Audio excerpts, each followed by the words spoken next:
수도권 지역의 사회적 거리두기가 완화됐습니다. 음식점 같은 경우 운영 시간이 저녁 10시까지 연장됐고 직계가족은 5인 제한 없이 만날 수 있게 됐습니다. 포천시가 모든 시민에게 1인당 20만 원의 재난 기본소득 지급을 결정했는데요. 집합금지 조치로 어려움을 겪은 자영업자에게는 최대 200만 원의 지원금을 추가로 지급하기로 결정했습니다. 상습 정체를 빚던 국도 39호선 의정부 송출길이 왕복 6차선으로 확대됩니다. 의정부시는 송출길 확장 공사를 오는 9월에 시작해 2024년 말 완료할 계획입니다. 최근 한국은행 경기본부가 경기 북부 낙후 문제를 풀려면 규제를 해소해야 한다는 보고서를 발표했습니다. 김민철 국회의원이 이 보고서를 언급하면서 경기 북도 설치를 강조했습니다.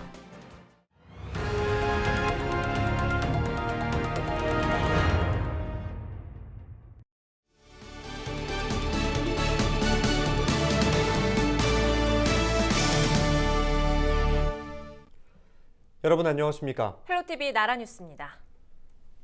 수도권 지역의 사회적 거리두기가 완화됐습니다. 음식점 등 업소의 운영 시간도 오후 10시까지 1시간 연장됐는데요. 또 직계가족은 5인 제한 없이 만날 수 있게 됐습니다. 김진재 기자가 우리 지역의 달라진 사회적 거리두기 내용을 정리해드립니다. 15일부터 수도권 지역의 사회적 거리두기가 기존 2.5단계에서 2단계로 하향 조정됐습니다. 수도권 지역의 학원과 독서실, 대형마트는 운영시간 제한이 해제됐습니다. 또 음식점과 카페, 실내 체육시설의 운영시간은 오후 10시까지로 기존보다 1시간 연장됐습니다. 12주간 문을 닫았던 유흥업소도 영업을 허용했습니다. 단 이 역시 영업시간은 오후 10시까지며 좌석 이동과 춤추기 금지 등 강화된 방역수칙이 적용됩니다. 5인 이상 사적 모임 금지 조치는 유지됩니다. 단 직계가족의 경우 금지 대상에서 제외하기로 했습니다.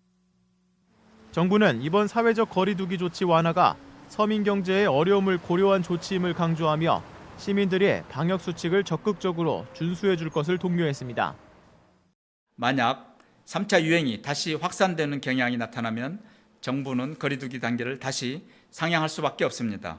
재확산의 위험성을 최소화하기 위해 자영업, 소상공인들께서 스스로 지키겠다고 약속한 방역수칙 실천이 매우 중요합니다.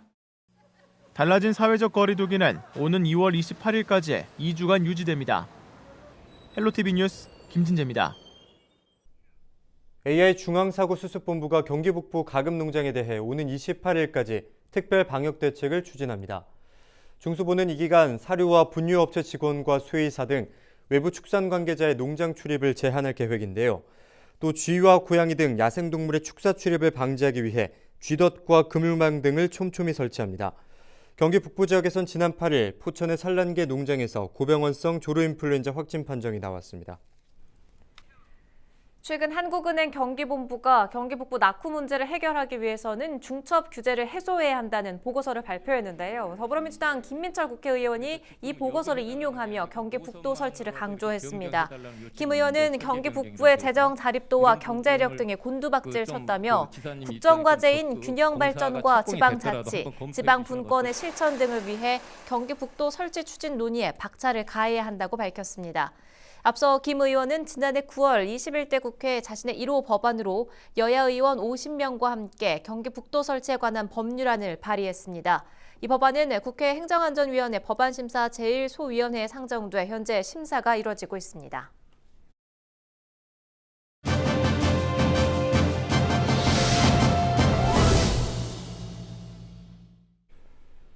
네, 포천시가 전 시민 재난 기본소득 지급에 이어 추가 지원을 결정했습니다. 지난해에는 40만 원, 올해는 20만 원, 적지 않은 금액인데요. 여기에 재난 기본소득 이외 추가 지원도 하고 있는데 자세한 내용을 짚어보겠습니다. 포천시 기획팀 황희석 팀장과 연결돼 있습니다. 팀장님 안녕하십니까? 예, 안녕하세요. 반갑습니다. 포천시가 포천 시민을 대상으로 재난 기본소득 20만 원을 지급하고 있습니다. 시민들의 반응 어떻습니까? 예, 포천시는요, 지난해 재난기본소득 40만 원을 지급하고요. 금년에는 20만 원을 지급하고 있습니다. 그동안 포천시는 타 지방자치단체와는 다르게요. 유례 없는 긴 장마와 태풍, 구제역, 아프리카 돼지열병, 고병원성 조류인플루엔자, 과수에 생기는 가지검은 마른병 등 그리고 코로나19까지 지금 자연과 바이러스와의 전쟁을 치르느냐고 지역 경제는 침몰 위기에 처해 있습니다. 따라서 시민들에게 넉넉하지는 않지만 지역 경제 회복을 위한 마중물이 되었으면 하는 바람으로 시민들께서는 적극 환영하는 분위기입니다. 다만 코로나19 방역 수칙을 우선하여 2월에는요 온라인 신청을 받고 있습니다. 그리고 3월에는 출생 연도별 기준으로 오프라인 신청을 받을 계획입니다. 시민들께서 반기는 분위기라고 말씀을 해주셨는데요. 그런데 전 시민 재난기본소득 20만 원 이외에 추가 지원을 결정해 이목이 모이고 있습니다. 대상과 규모에 대해서도 말씀해 주실까요? 예, 포천시가요 모든 시민에게 재난기본소득 20만 원 외에 추가 지원을 결정한 지원 대상은요 2단계 이상 사회적 거리두기 조치로 인해서 집합금지로 영업 제한의 피해를 많이 본 유흥 단란주점과 어린이 통학버스로 신고 운영 중인 학원과 체육시설이 되겠습니다. 학원과 체육시설은 개소당 100만 원이고요. 그리고 유흥 단란주점은 개소당 200만 원을 추가 지원하기로 하였습니다. 네, 그리고 이번 지원 특히나 이 전액 현금으로 이루어진다는 점이 주목되는데 이렇게 결정하게 된 이유는 뭡니까? 예, 맞습니다. 근본 추가 지원되는 학원과 체육시설, 유흥 단란주점은요, 핀셋 지원으로 전액 현금으로 지원되는데요. 직접적인 피해를 본 이상 지역화폐보다는 현금으로 지원하여 임대료와 각종 공과금 등으로 사용할 수 있게 지원하는 것이 합리적이라 판단되어 그렇게 지원하기로 결정하였습니다. 이번 현금 지원이 자영업자들에게 큰 힘이 될 듯한데요. 지역 경제에도 좋은 기대 효과를 기대해 볼 수 있지 않겠습니까? 넉넉하진 않겠지만 지역 경제 회복을 위한 마중물이 되었으면 하는 꼭 바람이 있고요. 그리고 시민이 먼저인 포천시가 되도록 저를 비롯한 모든 공직자들이 최선의 노력을 다하겠다는 말씀드리겠습니다. 지역 경제 회복을 위한 노력들이 큰 결과로 이어지길 바라겠습니다. 오늘 말씀 고맙습니다. 예, 고맙습니다. 안녕히 계세요. 네, 지금까지 포천시 기획팀 황희석 팀장과 이야기 나눴습니다.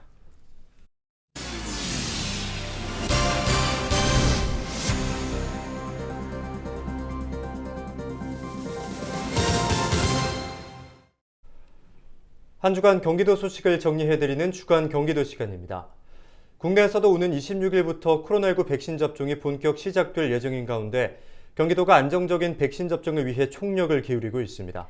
또 코로나19로 침체된 지역 경기를 살리기 위해 경기도가 코로나 이후 관광 회복기에 대비해 5개 시도로 구성된 수도권 관광진흥 공동사업을 추진합니다. 주간 경기도 김호 기자가 정리해드립니다. 경기도가 안정적인 코로나19 백신 접종을 위해 지역 의료단체와 협력 체계를 구축했습니다. 도는 지난 10일 경기도청에서 경기도 의사회와 병원회, 간호사회 등과 코로나19 백신 접종 협력을 위한 의정협의체를 구성했습니다. 협의체 구성으로 도와 의료단체는 앞으로 정부의 백신 공급 시기에 맞춰 코로나19 백신 접종이 차질 없이 시행되도록 상호 협력할 방침입니다. 이와 함께 도는 31개 시군의 예방접종 추진단과 지역협의체를 구성하고 행정구당 한 곳씩 42개소의 접종센터를 설치해 안정적인 예방접종에 나설 계획입니다. 경기도와 서울, 인천과 강원, 충북 등 5개 시도로 구성된 수도권 관광진흥협의회가 코로나19가 끝난 이후 관광 활성화 시기에 대비해 관광 사업을 공동 추진합니다. 먼저 수도권 통합 홍보를 위해 경기도는 외국인 인플루언서를 활용한 SNS 마케팅에 주력할 예정입니다. 또 서울국제관광산업박람회와 연계해 수도권 공동 홍보관을 운영하고 참가 바이어를 대상으로 수도권 팬투어를 실시할 계획입니다. 하반기에는 5개 시도를 아우르는 공동 관광 테마와 신규 사업을 발굴하는 등 광역 관광 활성화 기반 마련에 나설 예정입니다. 경기도 공공배달앱인 배달특급의 호감도가 민간 배달앱을 앞선 것으로 조사됐습니다. 경기도 주식회사가 빅데이터 연구소를 통해 6개 배달앱의 정보량을 조사한 결과 배달특급이 54.5%의 긍정률을 보이며 가장 높은 소비자 순호감도를 기록했습니다. 순호감도는 긍정률에서 부정률을 뺀 값으로 배달특급은 2위와 3%의 격차를 보이며 가장 높은 순호감도를 나타냈습니다. 이 같은 순호감도는 특히 자영업자들에게 높게 나타났으며 이는 민간 배달앱에 비해 낮은 수수료가 원인인 것으로 분석됐습니다. 경기도 특별사법경찰단이 청소년들에게 술, 담배를 대신 구매해주는 불법 행위를 집중 수사합니다. 대리 구매는 술, 담배를 살 수 없는 청소년을 대신해 수수료를 받고 구매를 대행하는 것으로 최근 SNS를 통해 은밀하게 거래되고 있습니다. 특사경은 지난해부터 온라인을 집중 점검해 대리 구매 행위가 의심되는 계정을 조사하고 있으며 전문 모니터링 요원과 암행 수사 등을 통해 불법 행위 차단에 나섰습니다. 경기도가 원격 수업에 따른 교육 격차 해소를 위해 디지털 교육을 지원할 전문 강사를 파견합니다. 파견 대상은 교육복지투자대상 지역 131개 초등학교이며 오는 19일까지 수요 조사를 통해 저학년 학생을 대상으로 강사를 지원합니다. 강사들은 오는 26일까지 각 학교를 방문해 태블릿 PC와 줌 등 원격 수업 프로그램 접속 방법과 학습 방법 등을 교육하게 됩니다. 헬로티비 뉴스 김홍입니다. 한번 쓰고 버리면 되는 편리함 때문에 요즘 물티슈를 많이 쓰실 텐데요. 종이라고 생각하기 쉬운데 대부분 플라스틱이 원재료라고 합니다. 경기도가 물티슈 사용을 줄이자며 앞장서고 있습니다. 일상에서 환경을 살리는 손쉬운 방법, 함께 조금씩 줄여보면 어떨까요? 최지현 기자입니다. 대형마트 진열대에 물티슈가 빼곡하게 차 있습니다. 종류도 가지가지. 장을 보러 온 사람들은 한 번에 몇 개씩 장바구니에 담습니다. 그 필수품이 되다시피 했지. 아, 그래요? 응. 근데 나만 그런 게 아닐 거야. 네. 이거 거의 다 그럴 거야. 주로 어디 쓰신다고요? 바닥에도 그렇고 못 떨어지거나. 그리고 보면 또 손도 우리 아들 보면 뭐 이렇게 컸거든. 손 이걸로 딱. 집안 살림살이뿐 아니라 아이 키울 때 회사 등 생활 곳곳에서 무심코 쓰여지고 있습니다. 휴지로 알고 있었죠. 종이로만 알고 있었어요. 근데 인터넷 보니까 뭐 미세 플라스틱이 포함이 돼 있다고 그러더라고요. 네, 그래서 전혀 그 성분에 대해서 사실 관심 없이 썼죠. 근데 좀 줄여야죠. 엄마들 사이에선 국민 물티슈 상품이 나왔을 정도. 특히 아이 키우는 집은 이른바 필수템이라고 해도 과언이 아닙니다. 일부 녹는 물티슈가 있지만 대다수의 일반 물티슈 원단은 플라스틱 계열인 폴리에스테린을 사용해 만들어집니다. 때문에 100년 넘게 썩지 않아 환경에 문제가 될 수 있습니다. 일회용 컵이나 비닐봉투 등에 대한 정부 규제는 이미 시작된 상태. 하지만 물티슈는 예외입니다. 경기도가 물티슈 사용 줄이기 동참을 호소하고 나선 이유입니다. 플라스틱이 보통 분해되기까지 약 100년 정도가 걸리는데요. 물티슈 같은 경우는 한 번 사용하고 버려지기 때문에, 그리고 또 이것이 대부분 플라스틱 계열로 많이 제조가 되고 있어서 플라스틱 폐기물의 관리 사각지대를 좀 해소하고 도민들의 자발적인 실천을 유도하기 위해서 이 정책을 기획하게 되었습니다. 공공기관 물티슈 줄이기는 물론이고 사용 제한 일회용 목록에 물티슈를 추가해달라고 정부에 건의했습니다. 시민들의 동참이 가장 중요합니다. 무심코 썼던 물티슈를 줄이는 것. 일상에서 환경을 살리는 손쉬운 방법입니다. 경기지TV 최지연입니다.